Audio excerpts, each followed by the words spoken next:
Bismillahirrahmanirrahim. Selamat berjumpa kembali di channel Infotech. Kali ini adalah video kami yang ketiga yang membahas mengenai Dockerize Django dan PostgreSQL. Alhamdulillah, ini adalah video tutorial yang membahas mengenai Dockerize Django yang paling lengkap di YouTube, dan ini video kami yang pertama di YouTube yang paling lengkap mengenai Dockerize Django. Dan bagi Anda yang belum melihat video kami yang pertama dan kedua, silakan Anda cek link videonya di kolom deskripsi, karena jika Anda melewatkan video yang pertama dan kedua tentu akan kesulitan untuk menemukan alur kerjanya. Dan kali ini kita akan membahas bagaimana mendeployment atau mengupload project di Dockerize Django dan PostgreSQL ke VPS atau ke Virtual Private Server. Dalam hal ini kita nanti akan menggunakan layanan dari AWS Amazon Web Service EC2 atau EC2 ya. Kemudian project yang akan kita deploy tetap seperti pada video yang kedua, yaitu aplikasi kampanye ya, dengan menggunakan database PostgreSQL. Ini yang akan kita deployment ke AWS Amazon EC2 ya.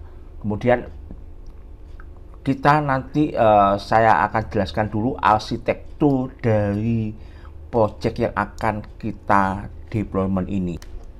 Jadi saat kita mendeployment project kita ke VPS atau ke AWS Amazon ya, kita akan menggunakan web server agar project kita bisa digunakan atau diakses oleh user dari seluruh penjuru dunia menggunakan jaringan internet.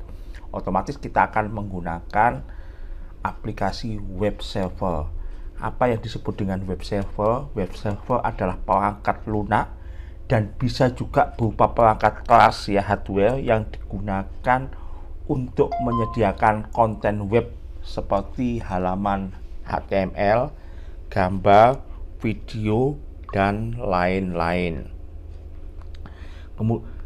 Kemudian web server ini juga menerima permintaan dari browser melalui protokol HTTP atau HTTP dan mengirimkan respon berupa konten yang diminta. Jadi saat user mengetikkan alamat di kolom address dari browser seperti Chrome atau Firefox ya, saat dia meminta www.youtube.com, otomatis permintaan itu kemudian ditangkap oleh web server dan web server kemudian mengarahkan kepada file HTML. Dan 20 tahun yang lalu ya, HTML ya, file HTML itu sifatnya statis, hanya bersifat informatif ya. Jadi halamannya statis, dan 20 tahun kemudian atau beberapa belas tahun kemudian ternyata file HTML itu sifatnya sudah dinamis dan berbentuk aplikasi. Jadi web server yang dahulu itu kita sebut dengan web server tradisional, itu kadang tidak bisa dia menerjemahkan dari website yang sifatnya aplikatif seperti Django misalnya, karena itu ada kode-kode atau sintak-sintak Python atau Django yang ada di dalam file HTML.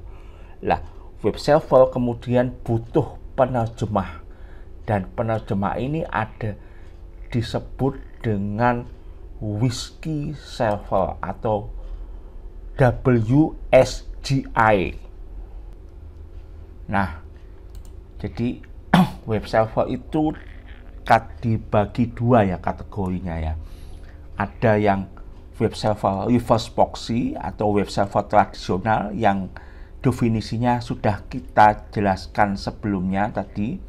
Kemudian ada juga yang disebut dengan WSGI ya, atau WSGI ya kalau bahasa Indonesianya ya, Web Server Gateway Interface. Web server yang WSGI ini dia mempunyai double task atau mempunyai dia dua tugas. Di samping dia melayani permintaan user untuk mengakses konten, dia juga menerjemahkan dari web server dari layanan web yang sifatnya aplikatif. Jadi dia juga bersifat untuk menerjemahkan kode-kode atau sintaks-sintaks Python sehingga bisa dipahami oleh web server tradisional. Jadi berikut adalah arsitekturnya ya. Jadi ini adalah ruang lingkup internet ya. Kemudian ini adalah web server tradisional yang biasa disebut dengan reverse proxy. Dalam hal ini contohnya adalah Nginx atau Apache yang sangat legendaris. Kemudian ini adalah WSGI server ya, WSGI. Dalam ini kita bisa berupa aplikasi yang terkenal adalah Gunicorn, Whites, atau ada satu lagi yaitu uWSGI ya. Kemudian WSGI server ini adalah untuk menerjemahkan sintaks-sintaks Python yang tidak dipahami oleh web server tradisional atau reverse proxy. Jadi reverse proxy, Nginx atau Apache ini tidak paham dia dengan sintaks-sintaks Python yang ada di dalam konten konten HTML atau konten website ya. Nah, untuk itu dia butuh bantuan dari WSGI server untuk menerjemahkannya. Dan reverse proxy ini juga tugasnya adalah memberikan konten static file ya, bisa berbentuk image, video, atau JavaScript atau CSS yang diminta oleh user dan memberikannya kepada user melalui jaringan internet. Kemudian karena WSGI server ini dia paham dengan sintaks-sintaks Python dan Django, maka dialah yang memberikan database, akses database kepada user yang meminta konten yang harus diambil dari database. Ini dipenuhi oleh atau ditugaskan kepada WSGI server ya. Kemudian untuk topik kita berikutnya, kita nanti tidak akan menggunakan reverse proxy yang akan kita install di dalam deployment kita nantinya. Jadi kita hanya menggunakan WSGI server dan database. Kalau ada nanti static file ya, kemudian Dockerize Django nanti yang akan kita upload ke VPS. Dalam ini kita akan menggunakan Amazon EC2. Inilah arsitektur yang akan kita buat nantinya. Jadi kita akan menggunakan WSGI atau biasa kita panggil dengan WSGI ya. Kita akan menggunakan Gunicorn ya. Ini nanti akan bertindak sekaligus sebagai WSGI server dan sekaligus dia sebagai reverse proxy. Ya, dia akan melayani user untuk melayani permintaan static file dan database melalui jaringan internet. Ya, kenapa kita tidak menggunakan reverse proxy sekalian? Karena ini adalah video kami yang ketiga. Insya Allah nanti di video kami berikutnya kita akan menyertakan aplikasi reverse proxy atau web server tradisional ke dalam deployment kita. Dan bagi kita sebenarnya sebagai seorang developer Django ya, ini pun sudah cukup ya. Kalau kita kan hanya sekedar untuk memberikan testing, memberikan kepada pengguna kita, kepada klien kita untuk menggunakan WSGI server atau G-Unicorn ini aja sudah cukup kalau hanya sekedar untuk testing. Apalagi kalau hanya itu untuk diperuntukkan kepada klien yang minta demonstrasi dari proyek kita, ini lebih dari cukup. Bahkan untuk melayani kebutuhan kita sehari-hari, proyek kita untuk beroperasi, kalau hanya melayani permintaan website yang trafficnya kurang dari 1000-an itu sudah lebih dari cukup saya kira ya. Dan tapi kalau traffic Anda itu di atas 1000-an, ya katakanlah sudah puluhan ribu, ratusan ribu, atau bahkan jutaan, itu sebaiknya Anda melengkapinya dengan reverse proxy atau web server tradisional. Karena ada beberapa kelebihan dari reverse proxy atau web server tradisional yang tidak dimiliki oleh Whiskey server atau G-Unicorn. Jadi ada beberapa fitur dari reverse proxy yang tidak dimiliki oleh Whiskey server ini, seperti load balancing. Karena reverse proxy ini bisa diatur untuk menseimbangkan beban kerja antara beberapa server, sehingga dia bisa meningkatkan kinerja sistem dan bahkan bisa mengurangi downtime. Jadi fitur load balancing ini yang tidak dimiliki oleh Whiskey server, dalam ini adalah G-Unicorn.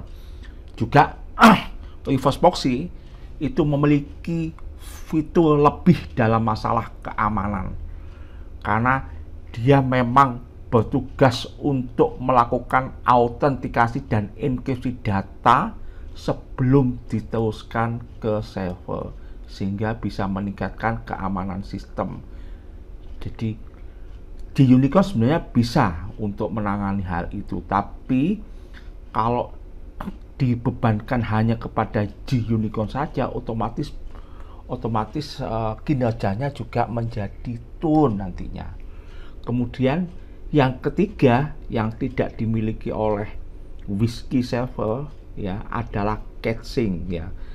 Dalam hal ini web server tradisional atau reverse proxy itu dapat digunakan untuk menyimpan data yang sering ditanyakan oleh user kepada web server, sehingga bisa meningkatkan kinerja sistem. Jadi beberapa data yang bisa berupa database, image, atau bahkan video yang sering diminta oleh user itu bisa disimpan oleh web server, sehingga kinerjanya juga menjadi lebih cepat. Kemudian yang keempat, fitur yang lebih oleh reverse proxy adalah web server tradisional atau reverse proxy ini juga dapat digunakan untuk menyembunyikan alamat IP server yang sebenarnya, sehingga dapat meningkatkan keamanan sistem.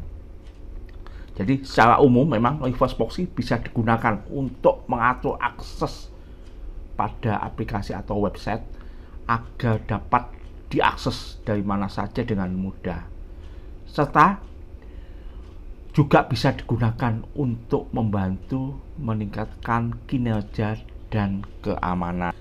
Jadi kesimpulannya adalah reverse proxy dan Whiskey server ini bisa digunakan berbarengan, bisa berbagi tugas ya, seperti slide kita sebelumnya ya.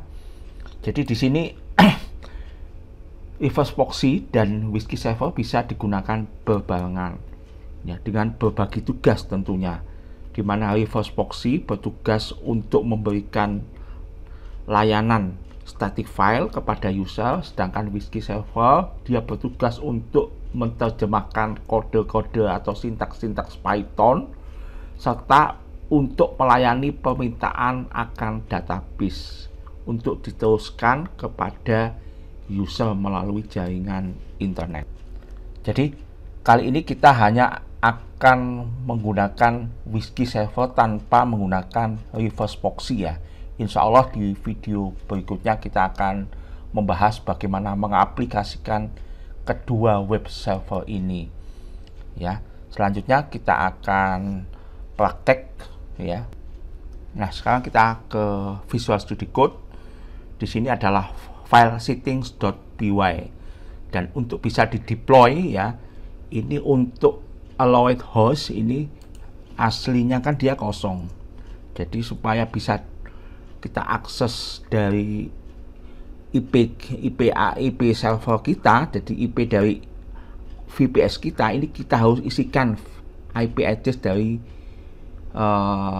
VPS kita ya. Dalam hal ini karena kita belum tahu berapa IP address-nya, kita bisa isikan seperti ini, tanda petik, kemudian di tengahnya adalah tanda bintang. Jadi artinya dia bisa diakses dari mana saja. Kemudian ini adalah install app-nya tetap ya seperti kemarin, jadi yang lain tidak ada perubahan. Sampai video kami yang kedua tidak ada perubahan ya. Yang perlu Anda ketahui adalah ini root URL conf ini ya, kita menggunakan proyekku.urls, ini sudah otomatis dibuatkan oleh Django. Ini nanti yang untuk dipanggil di project unicorn kita, di unicorn kita nantinya ya. Ini harus kita pahami. Berikutnya adalah kita akan membuat kontainer, di nama kontainernya kita akan namakan dengan DB ya. Jadi mungkin bagi Anda yang sudah melihat video kami yang kedua sudah paham ini artinya. Jadi username Postgres, passwordnya adalah ini gitu ya. Kemudian ini adalah nama dari database-nya. Kita akan menggunakan PostgreSQL ya. Kita simpan. Kemudian sekarang kita akan membuat file Docker file di sini ya. Jadi di direktori utama ya, Docker file tanpa extension ya. Ini harus di direktori utama sejajar dengan manage.py, kemudian requirement ya. Jangan salah dengan susunan direktori ini. Kalau susunan direktori ini salah, pasti tidak akan berjalan proses Dockerize-nya. Nah, sekarang untuk mempercepat saya paste saja ya. Kemudian kita simpan dahulu. Kemudian saya jelaskan.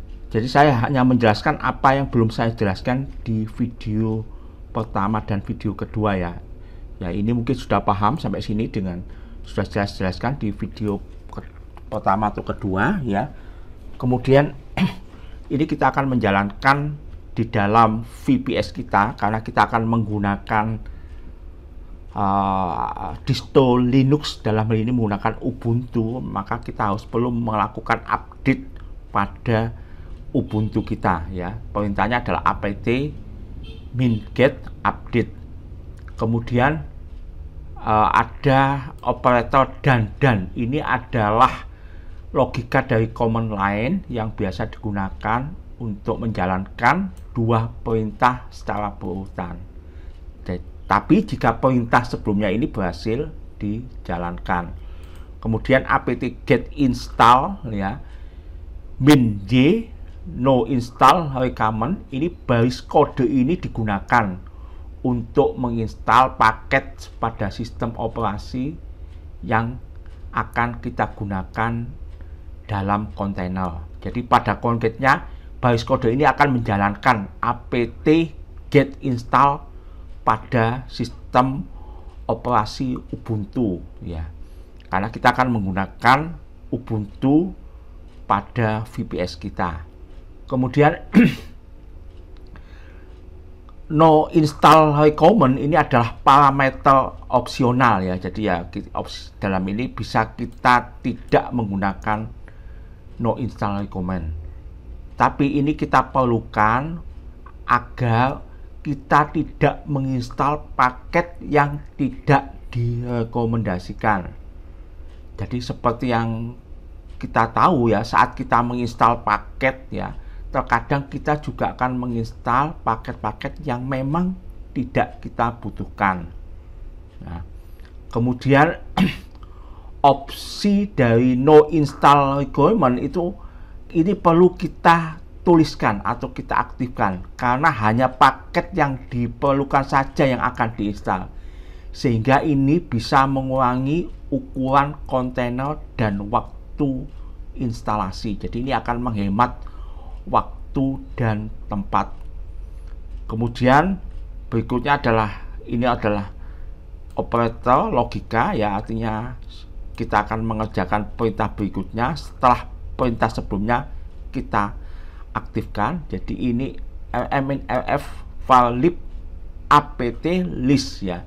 Itu artinya perintah yang digunakan untuk menghapus file atau folder dari sistem. -l digunakan untuk menghapus folder dan file yang ada di dalam folder tersebut. -f ini digunakan untuk memaksa. Jadi kita tidak perlu untuk minta konfirmasi. Kemudian file lib apt list ini adalah file yang akan dihapus nantinya. Ini adalah tanda bintang di akhirnya ya. Jadi tanda bintang ini menyatakan bahwa semua file yang ada di dalam folder ini ya itu akan dihapus semuanya. Jadi perintah ini adalah tujuannya untuk menghemat ruang disk dan sekaligus mempersingkat waktu instalasi. Ya, berikutnya juga akan membuat kontainer ini lebih ringkas ya. Ya jelas ya. Jadi ini kemudian ini sudah saya jelaskan di video kami yang pertama dan kedua. Ini adalah kita juga sudah saya jelaskan di video kami pertama dan kedua. Kemudian ini kita akan menjalankan instalasi G-Unicorn karena kita akan menggunakan Whiskey server. Dalam ini kita menggunakan adalah G-Unicorn. Kemudian di sini kita akan membuka port 80 dan ini adalah command untuk menjalankan G-Unicorn ya. Di sini proyekku WSG application, kita lihat di WSG application adalah ini. Nah, ini yang akan jadikan rujukan ya.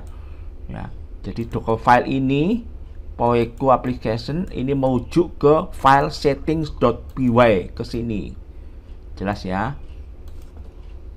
Berikutnya kita akan membuat file kedua yaitu file docker compose ya.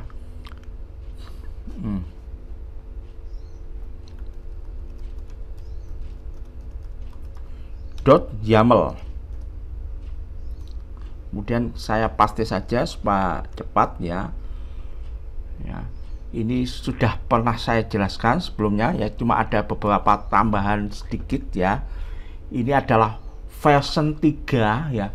Jadi ini adalah merujuk pada versi dari spesifikasi docker compose.yaml yang sedang kita gunakan ya. Jadi ini versinya bukan versi Python atau versi Docker kita, tapi adalah merujuk pada spesifikasi dari file .yaml ini ya. Kemudian setiap versi dari docker compose.yaml ini memiliki fitur dan sintak yang berbeda. Jadi perbedaannya adalah pada fitur dan sintaknya. Misalnya ya pada versi ketiga kita dapat menggunakan fitur network dan deploy ya, ini tidak tersedia pada versi 2. Jadi kita menggunakan versi 3 ini artinya kita siap untuk melakukan deployment. Sedangkan pada versi 2 kita fitur deployment dan network ini tidak tersedia. Jadi pada versi kedua kita tidak disediakan fitur untuk deployment, maka karena itu kita menggunakan versi 3. Jadi pastikan untuk menggunakan versi yang sesuai dengan kebutuhan project kita. Jelas ya. Jika kita ingin menggunakan versi 3 dari docker compose.yaml, pastikan untuk menambahkan kode versi 3 di bagian paling atas. Ini harus kita atur di bagian paling atas. Jika tidak, kita mungkin akan mengalami masalah saat menjalankan perintah docker compose ya.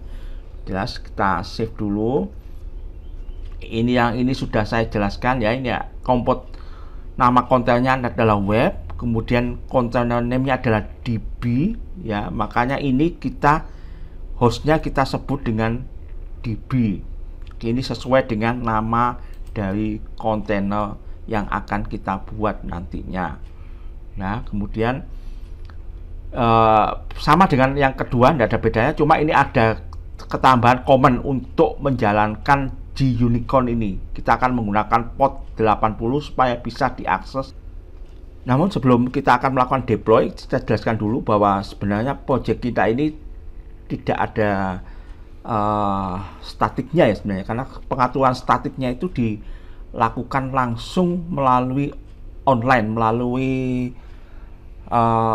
pengaturan di sini sebenarnya. Nah, jelaskan ini kita di base file, base HTML ya, di base HTML di template. Nah, ini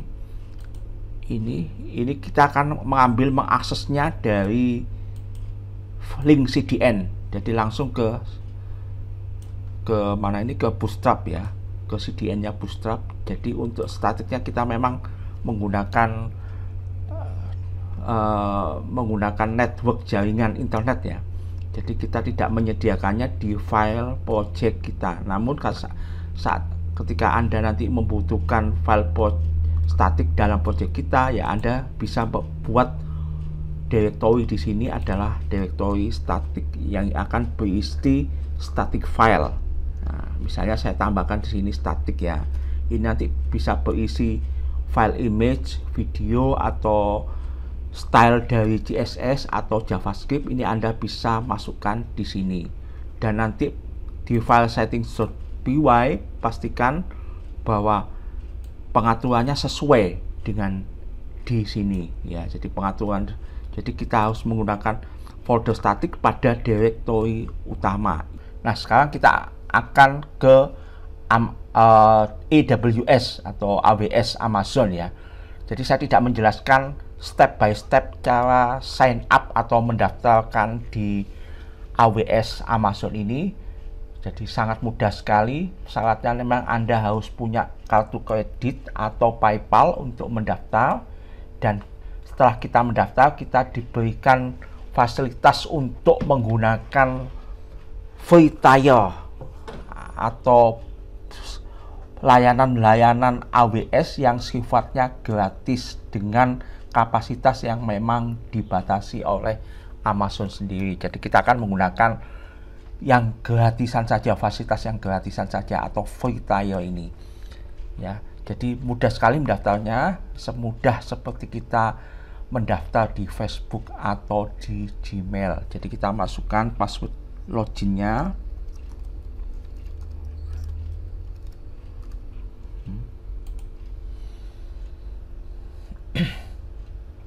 Jadi bagi Anda yang tidak punya kartu kredit, nanti Anda ada banyak sekali jasa-jasa di online yang menyediakan layanan AWS ini yang gratisan yang mereka jual ya, sekitar harganya kalau nggak salah sekitar 100-an ya rata-rata, jadi di bawah 200.000.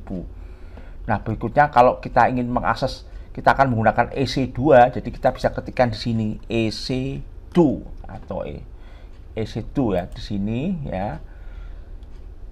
Nah, kemudian di sini kita pilih instance. Kalau di DigitalOcean sebutan VPS adalah droplet. Kalau di AWS EC2 sebutannya adalah instant. Nah, jadi kita akan di sini saya sudah punya satu instant atau satu VPS ya. Kita akan buat baru lagi. Di sini kita pilih launch instant. Nah, di sini kita akan sebutkan namanya. Saya sebut namanya Dockerize. Ya. Kemudian di sini untuk operating system image-nya saya pilih Ubuntu. Sebenarnya Amazon sendiri juga menyediakan distro yang dikemas ya, yaitu Linux ya. Kalau saya pernah coba itu, kalau nggak salah dia termasuk dalam keluarga atau variannya dari Red Hat ya, karena dia menggunakan instalasinya menggunakan perintah yum. Yum ini kan biasanya digunakan untuk varian atau distro dari keluarga Red Hat atau CentOS ya. Tapi saya menggunakan di sini adalah Ubuntu. Kemudian kita pilih image atau operating system yang sifatnya free tier. Free tier itu artinya gratis, bisa kita akses tanpa dikenakan biaya Ya, ini saya gunakan Ubuntu-nya, saya pilih yang versi 20 ya. Kemudian untuk tipe dari instannya atau tipe komputasinya atau tipe dari dropletnya atau tipe VPS-nya itu saya pilih yang menggunakan free tier. Ini ada beberapa pilihan ya. Jadi yang free tier itu ada T1 micro, ada yang T2 micro. Kalau T1 micro itu memorinya sekitar setengah giga. Saya pilih yang T2 micro karena memorinya adalah 1 giga. Jadi kalau Anda pilih T2 nano ya, itu otomatis tidak ada keterangan free tier. Dalam hal ini Anda akan dikenakan biaya ya. Jadi saya di sini pilih free tier dengan kapasitas memori 1 giga, 1 CPU ya. Kemudian untuk key pair-nya, jadi kita menggunakan key untuk login ya. Kita akan buat yang baru ya. Ini saya sebut kita akan menggunakan putih. Jadi kita akan menggunakan extension PPK. Sedangkan untuk tipe key-nya kita tetap menggunakan RSA ya. Ini kita akan menggunakan PPK, kita sebut aja namanya Dockerize key ya. Kemudian key pair ini kita pilih ya.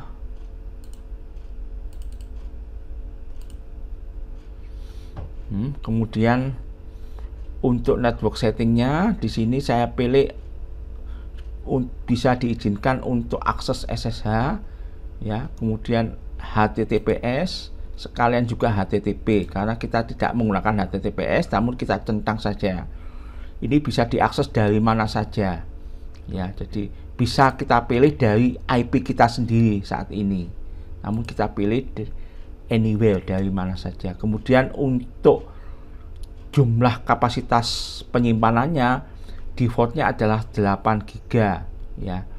Karena free tier ini dibatasi sampai maksimal 30 giga. Jadi katakanlah saya pilih 10 itu masih gratis, tapi kalau sudah di atas 30 giga kita akan dikenakan biaya. Ya.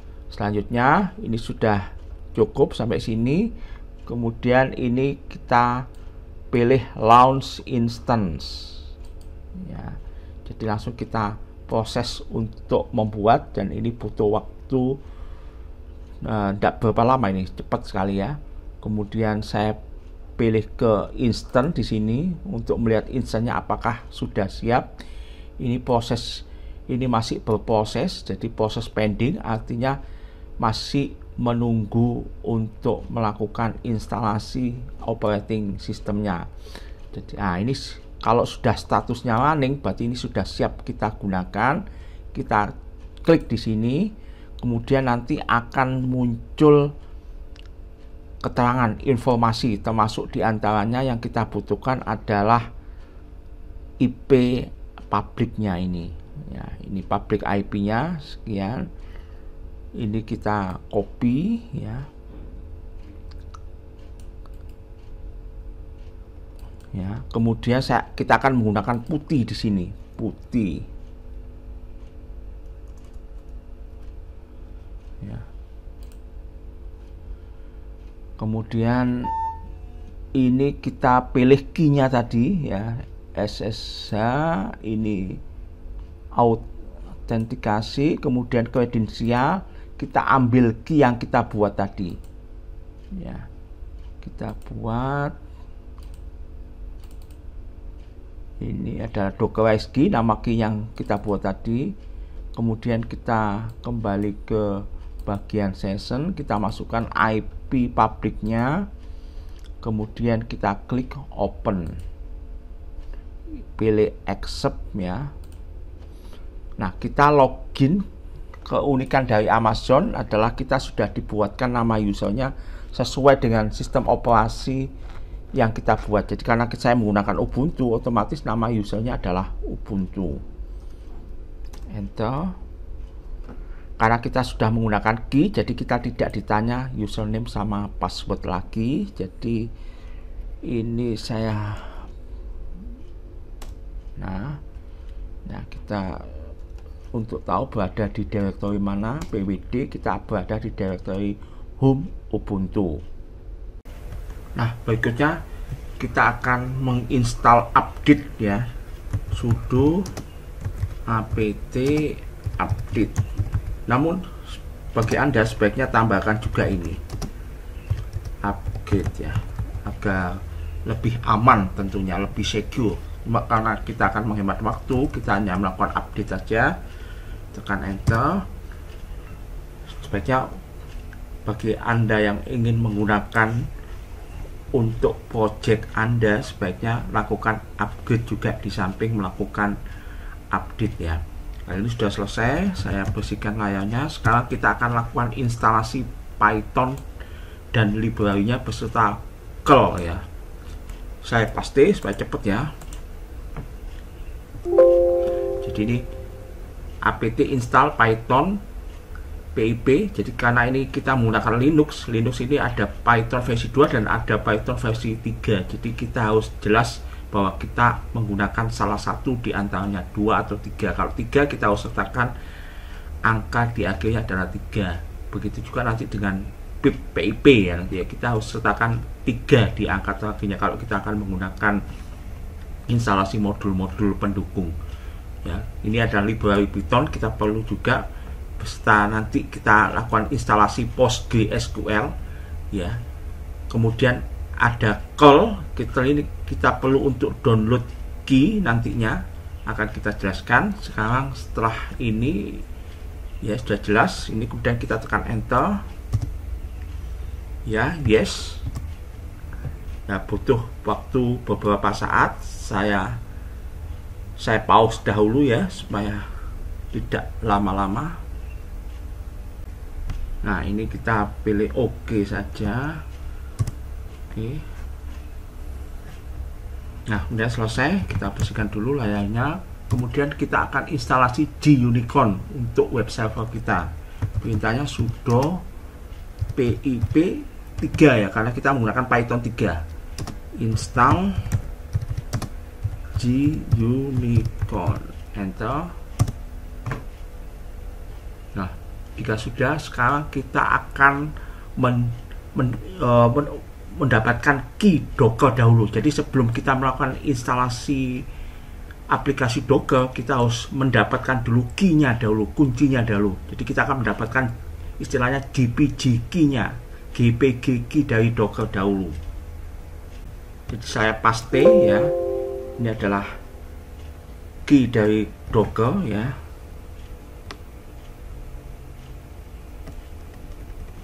Docker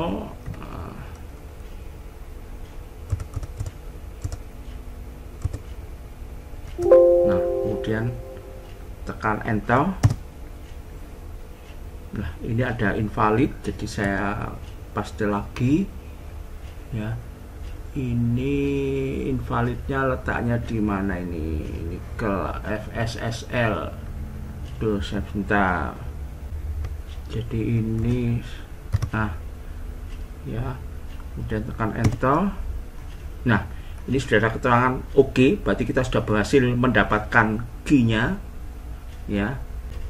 Nah, selanjutnya kita akan menambahkan repository Docker ya. Jadi kita akan tambahkan repository Docker agar kita nanti bisa dengan mudah untuk mendownload image dari Docker. Jadi perintahnya adalah ini ya. Ini saya copy. Jadi saya perlihatkan kepada Anda di notepad ini. Ini adalah perintahnya. Kemudian setelah itu saya copy ke terminal ya. Saya bersihkan dulu ya, paste. Nah, ini tekan enter. Nah, ini akan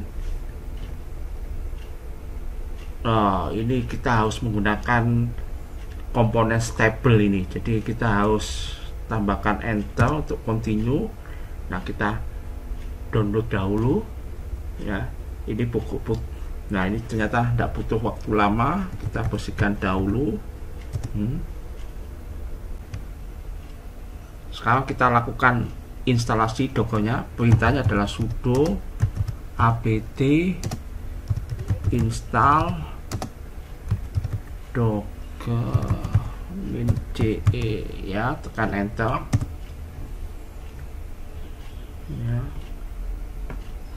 ya, butuh waktu beberapa saat.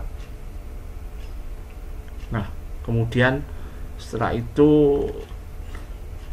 ini ada mengalami kegagalan, sehingga kita lakukan perintah lain ya, perintah lain.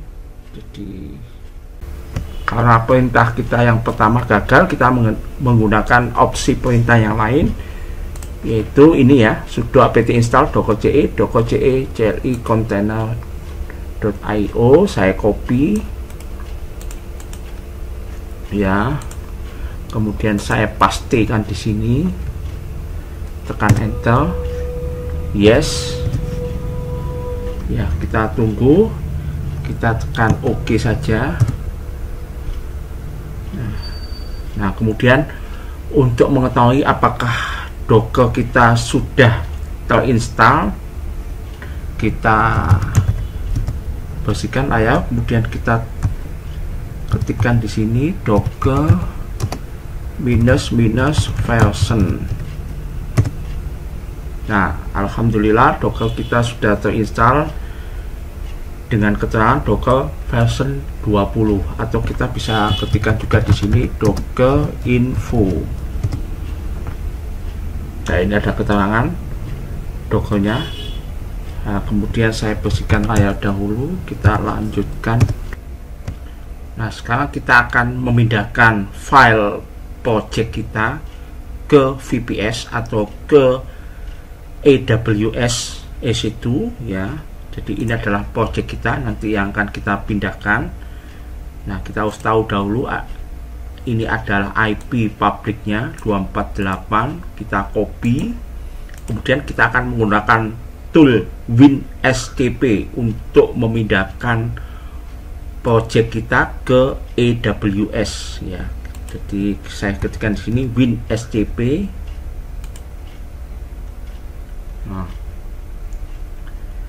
di sini di WinSCP ini kita pilih new site ya.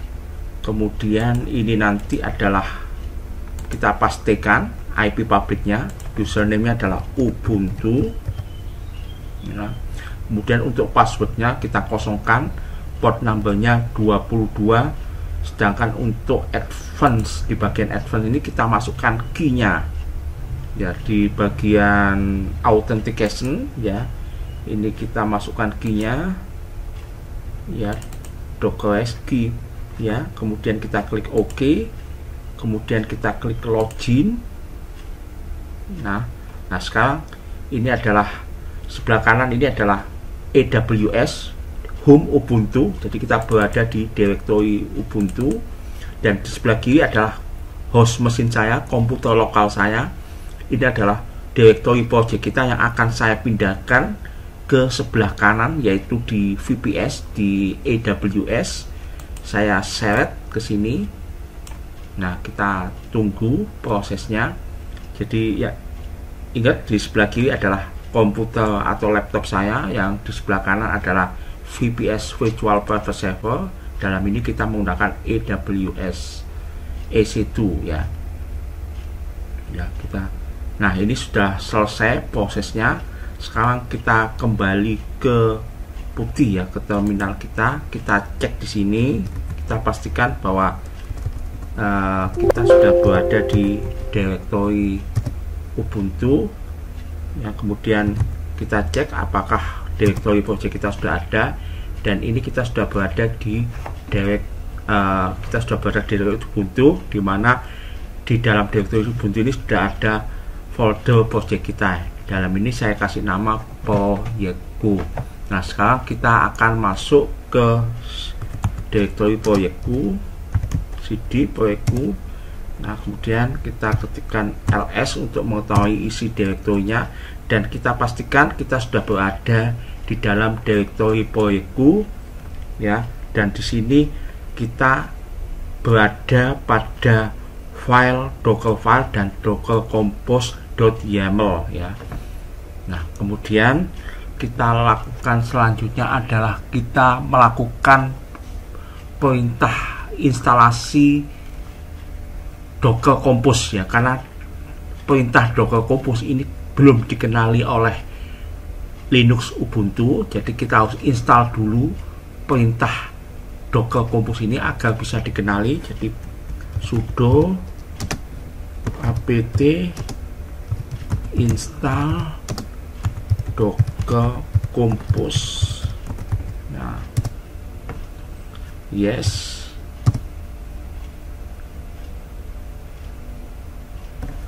Oke saja. Nah, kita bersihkan. Nah, sekarang kita sudah menginstal Docker Compose. Selanjutnya kita akan membuat image ya.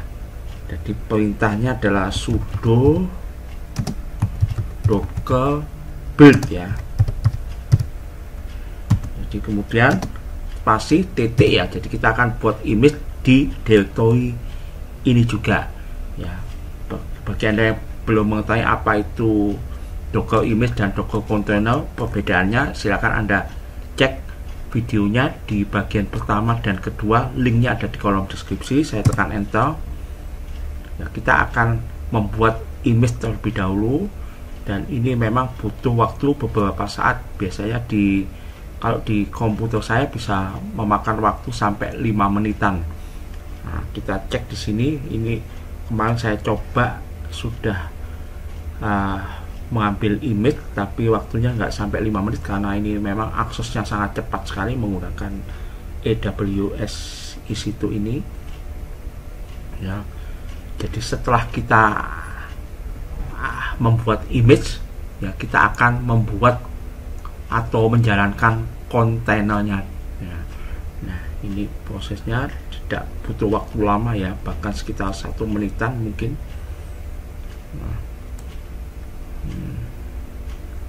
Nah, kita tunggu ya.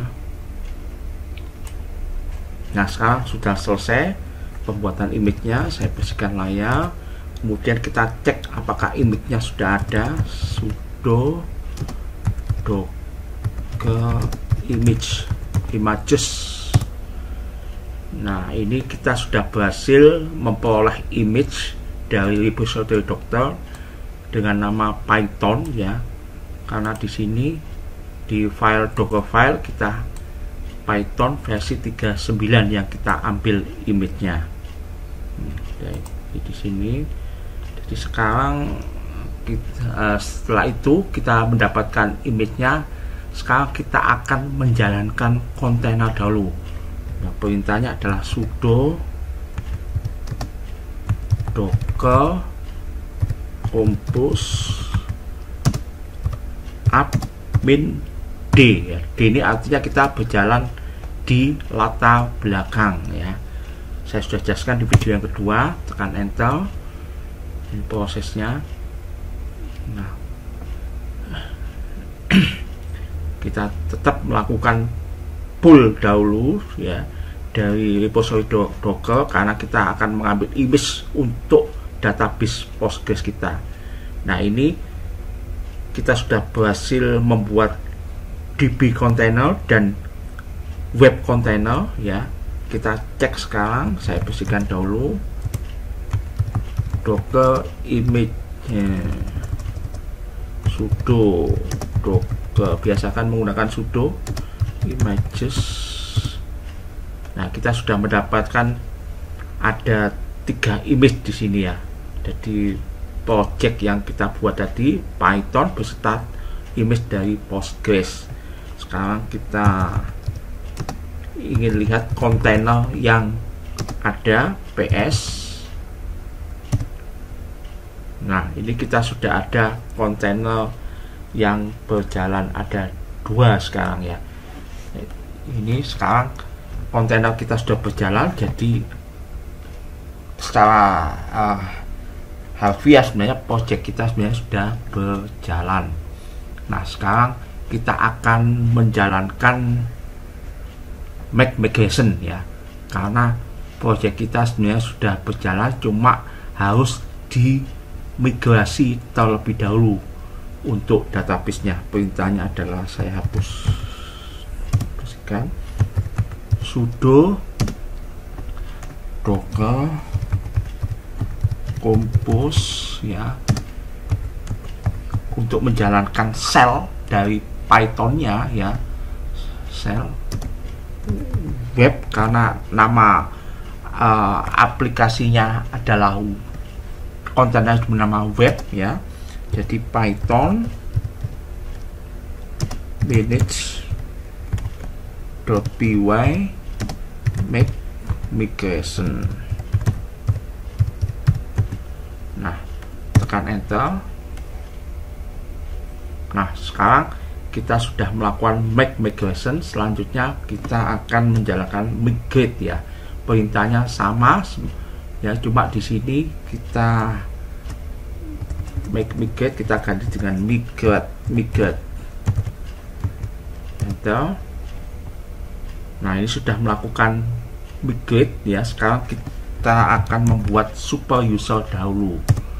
Nah, perintahnya sama dengan tadi, sudo docker compose untuk menjalankan shell exec web ya, kemudian python manage.py create super user.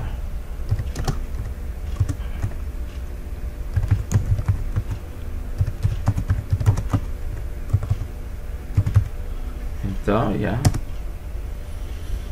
Nah, kita buat namanya admin, email address admin,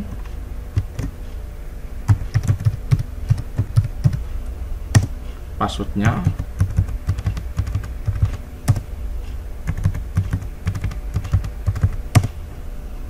yes ya. Nah, sekarang kita sudah berjalan ya untuk project kita ya, sudah kita buat make migration dan create super user. Sekarang kita cek di sini, ini adalah IP public kita copy, kemudian kita ke web browser, dan sekarang saya ganti IP lokalnya menjadi IP public ya.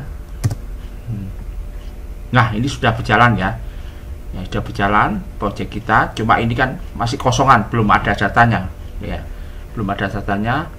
Saya ketikkan lagi di sini ya. Nah, ini sudah berjalan dengan IP public 18138.251.248 ya. Kalau untuk saya buat masuk ke halaman admin, ini admin ya, kemudian saya masukkan passwordnya. Nah, kemudian ini saya buatkan kampanyenya terlebih dahulu ya. Oke, kita klik add kampanye. Nah, saya masukkan kampanyenya, misalnya demokrasi ya. Demokrasi adalah hak rakyat.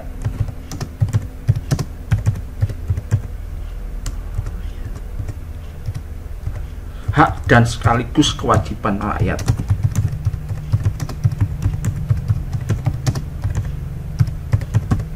Ya, tekan save ya. Saya buat lagi add kampanye ya. Nah, saya buat lagi misalnya dengan tema keadilan sosial ya, keadilan sosial hanya nangkring di Burung Garuda.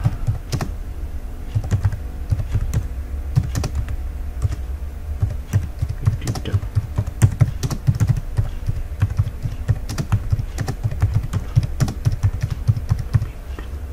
Tapi tidak nangkring di benak pemimpin kita.